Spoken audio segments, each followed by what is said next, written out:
Hello, everyone. Dr. Allen here. And most importantly, welcome. I'm going to go back to the homepage here. Welcome to I almost said EDUC. This is actually EDCI, Curriculum and Instruction, or Curriculum Pedagogy 1. I'm going to say all that again. Welcome to EDCI 550, Curriculum Pedagogy 1. Um, I'm the instructor for this course. And just to kind of give you the heads up and dive right in, I do weekly videos. These will be posted on Brightspace, and I actually record them and post them on a YouTube channel, my YouTube channel. Feel free to like and subscribe if you want to get the videos a little early. Usually, I get the videos done and kind of work and flesh out some stuff with the class as we get closer to the due dates and the weekly end. But with all that being said, welcome. This is a course that is, it's a half semester course, so we'll be kind of going through some things quickly. Um, but instead of me just sitting here kind of ho-humming, I'm just going to go ahead and jump into the course overview. I will tell you that I do these videos each week. There will be you've probably already seen some delays, some hums, and me fiddling around for things. I kind of have come to the conclusion I like making the videos. Actually, I really enjoy making the videos, but to get them perfect it's not possible for me because of just me.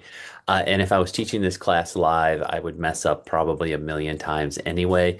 So unless it's something really egregious, I usually just kind of go with it with the filming. And so bear with me with that. They are definitely not Oscar quality, but they are to help.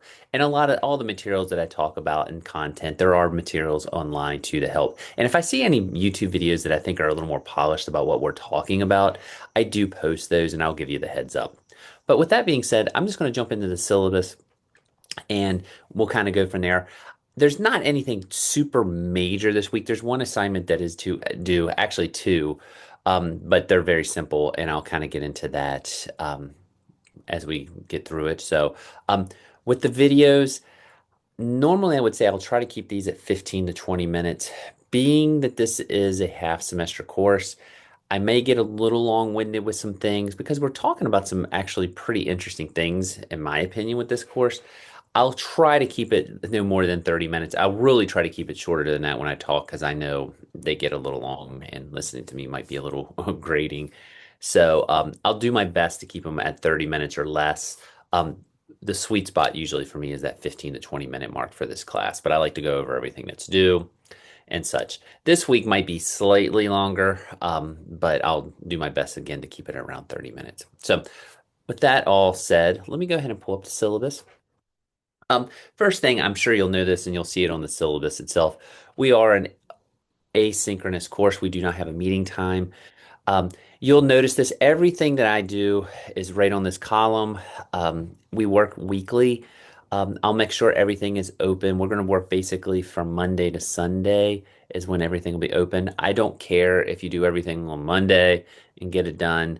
I don't care if you space it out during the week. I don't care if you wait until the Sunday that it's due. It's basically Monday, 12:01, everything will be open to 11:59 on the Sunday. Um, each one will be open. They're not going to be open all at once. Even though we're asynchronous, I do like the weekly flow to keep everyone on the same page.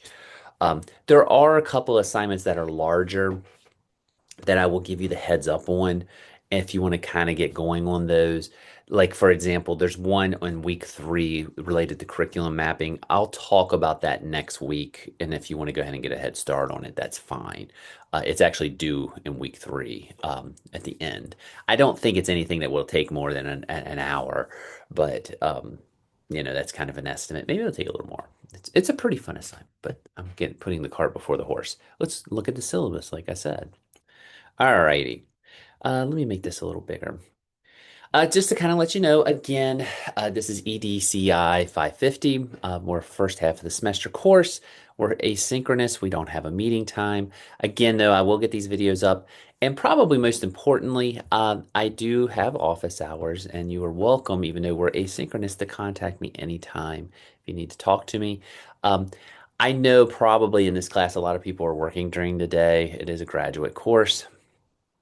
If you really need to talk to me, just fire me an email and we'll set up a time. I'm pretty flexible in terms of that. Um, and if we'll work something out or just email me. I do check email. I'm a little bit of I'm trying to get better in some regards. I think I'm an email addict. So I do respond. The rule for the class is 24 hours. Give me 24 hours. I have a feeling I will respond faster than that. If you haven't heard back from me in 24 hours, you are free to email me again and said, "Hey, I emailed you and you didn't respond back." It might have stacked. I might have missed it. Sometimes I have a bad habit of leaving things in draft. So anything like that, don't hesitate to contact me. Sorry, I was going to sneeze there. I told you, a little rough around the edges sometimes here with these videos. If you do need to find me, I am in Canute 114C. That's when you walk into the front of Canute. There's that big TV on the front of the wall. I'm actually in these the offices that are right behind the TV in the middle of the first floor. So if you walk back there, you'll find me. It says assistant professor. I'm actually associate professor. I'll like that's totally ego reasons or something. I think the last time I taught this course, I was an assistant professor. I didn't catch that until just now. I'm gonna cruise on down here. Give me one sec. Um, I'm not going to break down the objectives and everything for this course, but I do want to just talk about the course itself. That might be important. Um, this course, as it says, I'm not going to read it verbatim, but it looks at models for a curriculum and effectiveness of curriculum.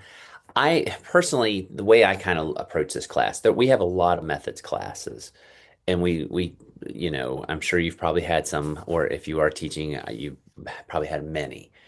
Um, I don't, we do talk about some methodology in this class, but I'm kind of thinking about it in some regards like an issue-based class. That's always how I did it. It's a graduate class. So I want us to look at things like a lot of what we're going to do, and I'll talk about the textbook here in a few minutes. We're going to look at like what maybe shapes curriculum. Of course, sometimes that's standardized testing. Maybe it's location where we're located. I'm sure, the way I do I go out and I'm a field supervisor for social studies students. And a lot of times I see the differences between Virginia, Maryland, Pennsylvania, West Virginia. We all approach how they deliver a curriculum and even the order of curriculum a little differently. So we'll talk a little bit about all that type of stuff. And again, we'll do a little bit of mapping and look at standards and things like that. So I kind of think I'm going to say it's an issue-based course a little bit. I think that's the way I approach it. So as we go, hopefully you'll kind of see what we're doing. I actually like the textbook we're using. I'll probably be talking about that here in a sec. There's our outcomes and our alignments and things like that. Course attendance, obviously we're an asynchronous course. The most important thing is make sure you're logging in. Most of the time when I see someone who struggles and on online courses, it's not having a routine. However, I mentioned at the beginning, it works best for you with the asynchronous. That's fine with me. Just make sure you're logging in at least once a week. I tell everyone to make sure you're checking your email once a day, just in case there's an announcement or a goof on my part, or someone says, "Hey, you have this, but this." Or maybe I've been prone if I think I need to be a little more flexible on a date or something like that. That's you know I could put it on there. I'll show you. I have everything will be up on the announcement page. Um, it's not on here, I don't think, but I only really like to deal in Shepherd email.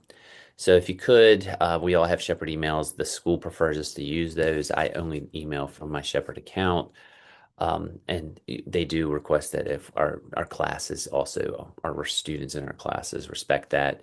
I think it has to do a lot with like viruses and stuff. We've had some issues with that. So, but the important thing is just log in regularly. I would beg once a week. So, with that being said, we do have a textbook for this class. It's called Flat World Education. I actually have it. I just finally just downloaded it on my Kindle because I have an old copy, but I do a lot of work on I have a Kindle Scribe, so I think the cover should look similar. It's Flat World Education. Sorry, my camera's not working with me there. Um, it's a topics based. Linda Darling Hammond, I've seen her speak. She's out of Stanford University. She's very much an educational trends policy curriculum guru. She's seen, I think, as one of the foremost, if not the foremost, expert on like a lot of education issues, especially revolving around curriculum. I will tell you the book is a mid 2010s-ish book. I almost changed it this year. I decided not to because sometimes I worry about the pre and post pandemic type things. One, I think I can supplement anything that if I have an issue with. And two, I just like the issues that are being addressed in flat world education. And I think they're nice jumping off points, and I think they're kind of timeless issues. And even if the numbers have changed a little bit that she's talking about, I think the themes and the motifs are kind of the same in like with today. Um, it is the heart of our discussion board. All of the discussion boards kind of revolve right back to that. And also, probably maybe most importantly, um, it's it's affordable book because it is a little older. I think you can usually find copies. They have some at the bookstore, but if you get them on Amazon or Barnes and Noble and it's used, I have the 2010 one listed. I mentioned that there have been other editions. Any edition should be fine. No, I think there was one that came out a little bit in like 2013, 2014, but the 2010 version's fine. It's just I wanted something for us to talk about, and I think this book still kind of gets the world done. She defines a little bit about flat world was a concept that was very popular in the early 2000s about, the shrinking Earth, so to speak, especially with technology. Um, Still, I look at the date 2010. I don't want to go off on a tangent right now too much, but the internet was still kind of a newer thing, kind of. I know it can't. I mean, I was in university or college in the mid 90s, and the internet was kind of just getting situated on campuses, so it still wasn't 20 years old at that point, commonly used. So, flat world education, or the term world, I think it was Thomas Friedman. I think she references him. It kind of came out of that, and it's still used a little bit to this day, but not quite as much. Anyway, I think it's a good book. It'll be a good one for our discussion board.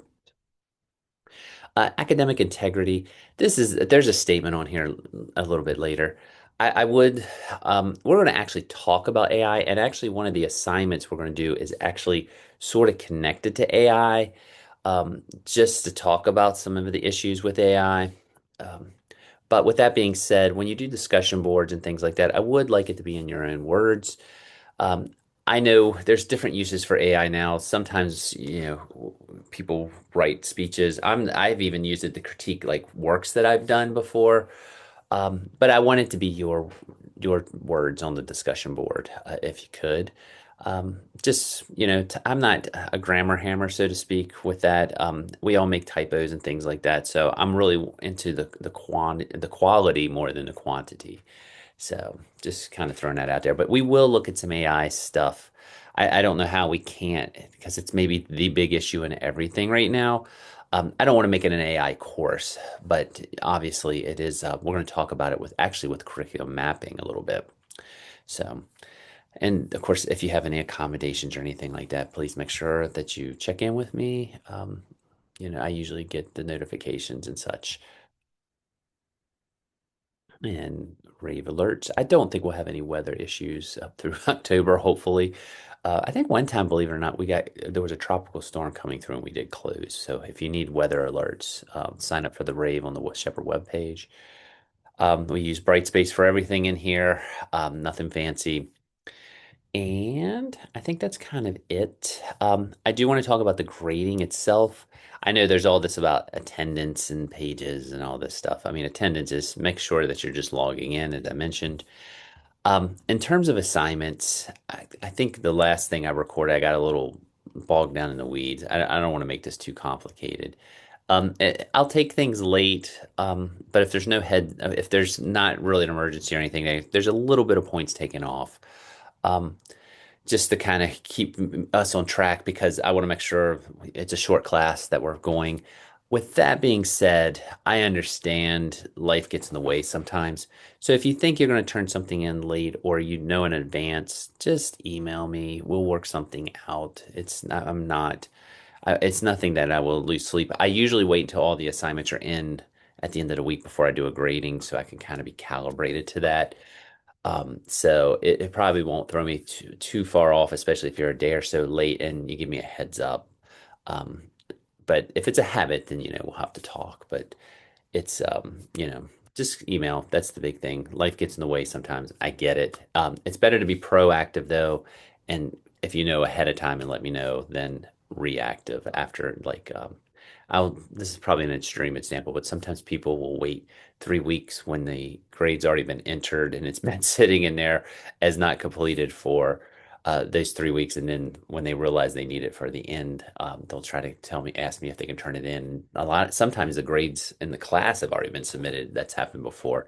So just be proactive if you think you are going to be, or if you're a little behind, or work's just driving you nuts and you got a lot of obligations and things like that. Um, make sure you check in. I'm not going to say that again. We do have discussion boards. There's 4 topics issues related to flat world education that'll be on the board. Um, I do ask for, I have a 200 word minimum to the post, mainly because, again, I'm going to throw out this, I'm looking more for quality versus quantity. Still, I found when I don't have a word count, some people will get, this probably is more of an undergraduate thing, but sometimes you'll get not much at all, maybe like a sentence. So 200 words is a nice base, I think, for a graduate course. You do not have to respond to anyone. If you do respond to anyone's post, that's fine. Just make sure it's always, professional and um, not too aggressive or anything like that. I only say that because it happens sometimes. Um, we'll do a curriculum mapping thing. I'll talk about that a little bit next week. It's something I saw related to AI and how it looks at standards and maps things out. I want you to critique it, um, because AI is not perfect. And I think especially our students and even our colleagues, I've been going out in the field and a lot of people are using AI to do things. Some of my colleagues are. I use it. I won't sit here and, I don't want to put myself, above anything. And but you definitely got to know what it's good at and how to navigate it. And one thing I'm starting to see is how people are using it with standard alignment and things like that. So we'll talk about that next week, though. But we'll do a curriculum mapping assignment. We'll do an action plan for schools. That's going to be a little bit related to after we get done our readings and we've done our lectures and things like that. I am a little bit interested in how other nations, countries, and things do approach education.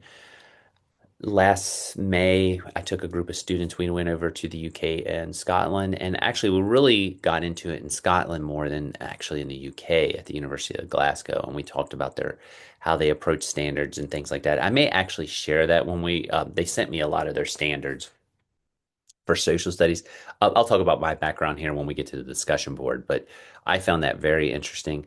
We'll do something related to international curriculum. I think most people find it interesting, so we'll talk about that.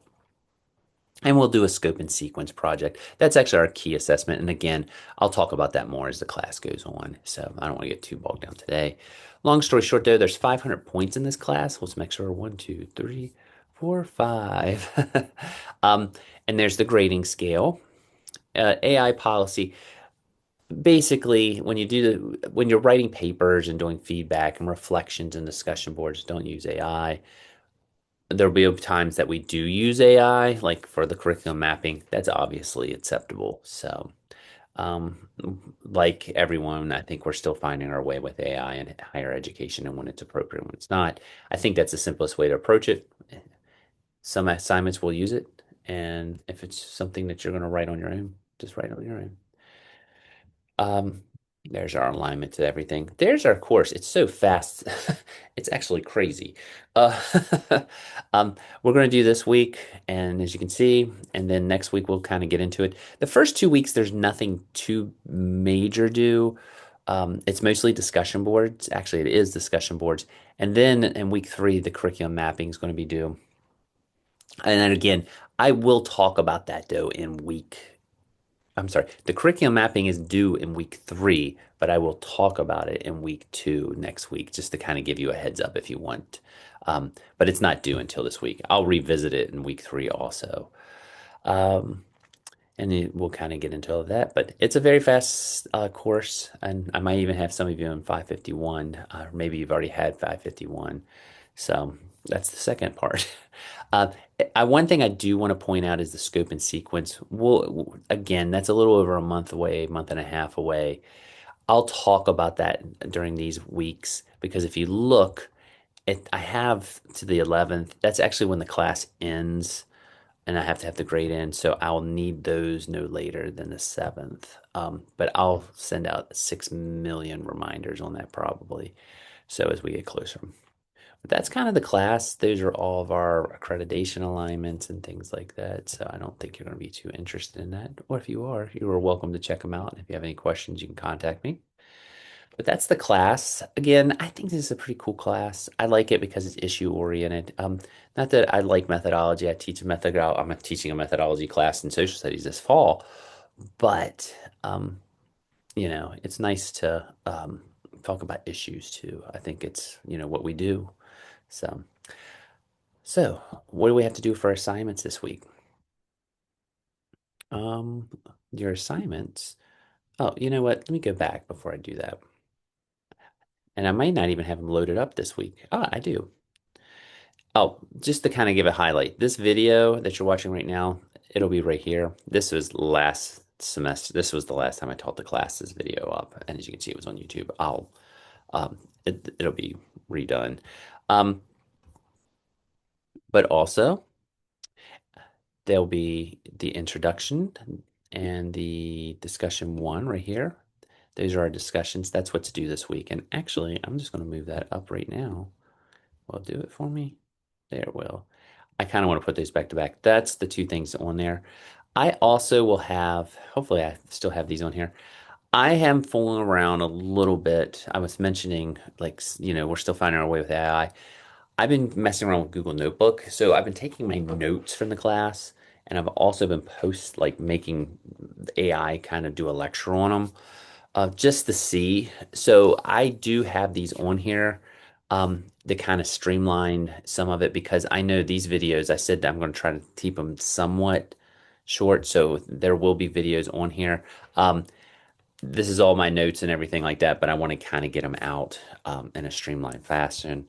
And then there's a couple right here. And then also, just in case the lectures don't work, I also have them in podcast form. So they're right there. Um, but if you want to catch those out, this is actually related to our discussion board this week. And then also my notes are actually right all here. So if you want to look at anything, they're there. Um, that's my notes on the readings and things like that. I try to put everything that I have up just because it's again a short class and I want to make sure I have everything up here that helps. But as you can see, Tom Friedman, I was right. But those, like I say, I like my talking points and the notes. These, as I'm reading, I like to take notes, and these are some of the major ones themes that I pick up on the book as I'm going. So you're free to check these out, if anything. Um, the one thing I will say, and I guess I'll go ahead and go into it before I talk about the discussion board itself. The one nice thing to think about this class is just we're looking at education inequalities. That might be a better way to think about it. And actually, I have a little note sheet here. I was actually on the metro, believe it or not, and was writing down some thoughts. And I think I'm going to pull it up real quick. Some things that I was thinking about, don't think about inequalities just like I was talking about how, like, when we do methodology and you're doing your curriculum alignment, that's all super important. And we're going to talk about it. But we're going to be also talking about, let me see if I got it on here. You know, a lot of the stuff we'll be talking about is socioeconomic type stuff. What are some other things I thought about? School funding is going to be a big one. And actually, your action plan is going to get into that a lot.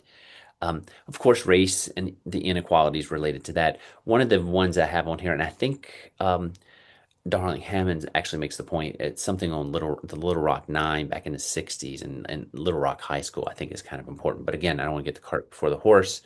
Um, Geographic inequalities. The Appalachian region here. You know, maybe not the Eastern Panhandle, but when you go into the interior of West Virginia, there was a local high school I actually did an observation in. I'll say local because it's not too far from here. It's a K to 12 school. I was staggered um, by what they don't have compared to the other high school in their county. Um, and a lot of that is location and population. And, is it fair? Isn't fair? These are things we're going to talk about. I would vote not fair, but, I don't, we all have our opinions. Sorry, I'm trying to get my notes back up here. Some other things that I wrote down. The Metro, I was on it for a football game last week. We were going to the Commanders preseason game against the Dolphins, and I was on the Metro for like an hour, and I was kind of brainstorming. Um, the access to technology, the internet, I think we take that for advantage. We take that for granted sometimes. And of course, language barriers, teacher quality and experience. That's something flat world education gets into. It gets into a lot about teacher training. I don't know how many people in this class teach in West Virginia. Obviously, we have a teacher shortage, especially in Berkeley County. And we're looking at ways to get teachers certified through alt cert, um, MATs, residency. I'm not saying any of these things are bad, by the way. It's just there's different experiences, and I think some of these things are getting hammered out for the betterment of the people getting certified through those programs. Trying to think anything else I wrote down. Oh, family and community factors, of course. And of course, the opportunity gap versus achievement gap, so to speak. What's available to students in an area. I think that goes into the community and the geographic a little bit. But those are things we'll talk about. And I think that's one way to think about this class. But I went down a whole rabbit hole there just by clicking this. But each week you'll see all this stuff. There'll be an overview from me. You'll have all the assignments, and I'm going to show you those here in a second for this week, and all the information. So what's due this week is you're reading chapter 1 and chapter 2 of Flat World Education. I do have a little bit of a summary sheet. Please forgive me if there's typos. That's because I type, these are my notes, and sometimes I just go. And I thought, well, you know what? I'm taking notes when I read. I want to, I'll share them. There's nothing secretive about them. They're just kind of ideas and things that I notice. So, and again, I do put up, I forgot was doing this. I was working on this a couple weeks ago. But when we're talking about some of these themes, when we talk about alignment and stuff like that, I kind of had notes and I was taking and I've been fooling around with Google Notebook, and I thought it was pretty good. So I put my notes in there, and I thought the lecture was a little more succinct. As you can tell from this video, I like to babble. This actually keeps it within 7 minutes. I just want to make sure you get the materials somehow, some way. So if you prefer it through this method, awesome. You can listen to me all like and subscribe to YouTube channel. If I'm a little much for you, there's a 7-minute video that's also up that you can get it from. Also, there's podcasts if you're like a walker or something like that. I walk and hike a lot, and a lot of times I'm mostly doing it as an excuse to listen to podcast. So that'll all be up every week. And there's also some things that she talks about, like the Elementary and Secondary Act, that are here. I think that should be some of the big ones. Sorry, it's a little slow there. And I'll check all these links. I think my internet at the house is a little slow. Um, all right. Now, last but not least, this week, if we go back to the syllabus and we go down here and look, I think it is discussion 1 and discussion 2, or sorry, intro and discussion 1. Yep, you're going to read chapters 1 and 2, and you can get that down there. And then you're going to get into discussion 3. I was going to look before we do that. I do want to make a point about something. Boom, boom, boom, boom, boom, boom, boom, boom, boom, boom, boom, boom, boom. Um, oh, just wanted to make sure I didn't catch it. There's the educational equality. Oh, I didn't even think about this age equality, gender diversity, religious diversity. These are all important ones. Sorry, I was just looking. All right. Um, oh, was talking about teacher quality. This was another one. Again, just making the notes. But if you look here, one thing is the makeup of our educators in the schools. And as being someone that works in the School of Education at Shepherd, we're really working to try to diversify who's actually becoming teacher, um, from different groups, African American, Hispanic, That's awesome. Male teachers, especially like in elementary, we hardly have any male elementary majors. Um, I don't know. I don't know the reasons for all like why we don't have a lot of like male elementary school teachers, but I do find it interesting how or why these numbers are as low as they are and what recruitment techniques might work or things like that. Um, Long story short, she gets into this with the readings. There's some of this with the talking points that's in there, and you're welcome to look over all this. It's kind of what I was just mumbling through. So, and what I was actually going to do. We have two things that are due this week. One is an introduction. I think we actually have like 10 people in this class. So if you could, I'll have mine up tomorrow. I'm sorry, Monday, if you want to check it out. But it's a brief intro of just who you are. You don't have to, the 200 does not apply to this, to the intro. But you can just kind of, if you want to give us a little bit, I can just answer these. I'm Jason Allen. I'm actually the secondary coordinator here at Shepherd University, social studies coordinator mostly. I taught for 15 plus years in middle school. I taught before that. I did some adult. I've done community college. It's all been in the realm of social studies or at least policy, which is kind of political sciencey. Um, I'm actually from the Eastern Panhandle. I've lived in a couple other states and areas, and my background actually is this. I'm actually a history major from Old Shepherd College in the mid 90s. And then there was no graduate schools around the Eastern Panhandle. It's grown so much. I actually have my graduate degrees from Morgantown and WVU. Finished my doctorate in 2009, so a year before our textbook was published. And if you're really interested and you want to like just off I guess it kind of would apply to this class a little bit. My dissertation was on the monotheistic religions in world history textbooks in a post 9/11 world. Um, it's a slow read. I'll be the first to tell you, but you can Google it and find it. Um, and again, I'm a social studies teacher. Hobbies, I would say basically it's no particular order. I hike, I read, I golf, I travel, and I hang out with my family and the cat. That's probably me in a nutshell. So if you could just put some of that up there so we can kind of get a feel for where everyone is. Um, in terms of the discussion itself, discussion number one, she talks about, the concept of a flat world in the book. After reading the chapter, if you want to look at my notes, if you want to look at those lecture notes that I have on there for week one, I know I didn't get too lectury today this week, but I wanted to go over the course. Um, what are some ways to address those challenges? You know, there's a link to an older article I put on, and it's old because you're going to see them reference Netscape, which was the big search engine when I was in university. But still, I think it gives a nice idea of the concept of a flat world. And I just kind of want to know what you think is the biggest issue facing education in the coming decades, and how to address those challenges. How do you think we can? There's no right or wrong answer. It can be, I'll throw a few out. It could be teacher shortages. It could be AI. It could be content knowledge. It could be money. It's whatever you think. There's no, again, right or wrong answer. She'll give some and everything like that. And I will just kind of hype it up because and this was so much of a week where I'm talking about the overview of the class and things like that. If you do need it, like I say, one thing I do like is there is a little bit of a lecture on like, curriculum mapping there. And then there's another one here on lectures currently facing the world. I'll hit this real quick just to kind of give you an idea of what it is. Right into it. America's K-12 education system right now is facing this perfect storm of challenges. Really, it's unlike anything we've seen in decades.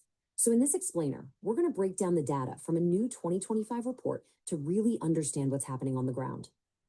And we're going to start with a number that is, well, it's just staggering. So if you watch these, you'll get a little bit of an overview of a lot of potential issues. Like I say, they're from my notes, but I just think they succinct everything. And I have to admit, I do our ed tech class here at Shepherd, so I've been messing around with a lot of the different texts. And I kind of thought I think this Google Notebook LM is actually kind of neat. So anyway, that's it. I think I'm not for sure if I gave you good answers or if I just babbled a little bit this week, but if you have any questions, feel free to contact me, and everything will be up. you will get a list of everything that is due, and then we'll kind of go from there. And look forward to the class. It's a fun class. I think it's a lot of work. And don't worry, next week I won't be going over all of this mumbo jumbo. We'll just get right into the nuts and bolts. So, hope everyone had a good summer. Look forward to reading the things online. And I think, let me stop my share. And I hope everyone has a good week. And again, contact if you have any questions.